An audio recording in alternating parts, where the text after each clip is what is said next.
Usapang processor part 3.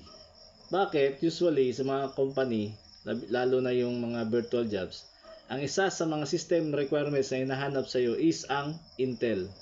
Technically, meron talagang mas may lamang sa kanilang dalawa. But kung meron man, ito ay minimal lang. Remember, kada labas ng generation sa Intel ay tatapatan ito ni AMD. Parang brand at model lang ng sasakyan yan. Yung si Toyota, merong Fortuner, yung isa naman merong Montero, yung isa may Everest, at yung isa merong MUX. So talaga bang mas okay ang Intel over AMD? Ang sagot, hindi. So tanong, bakit Intel ang palaging hinahanap ng mga company? Dahil most common na naririnig at nababasa is Intel. Pero hindi common knowledge na may katapat. Additionally, bakit Intel over AMD?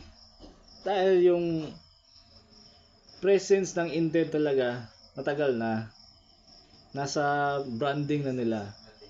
Consistency and reliability nasa Intel pa rin.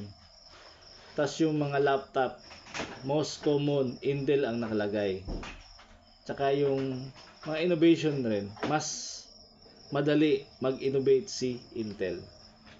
O di ba? Okay ba?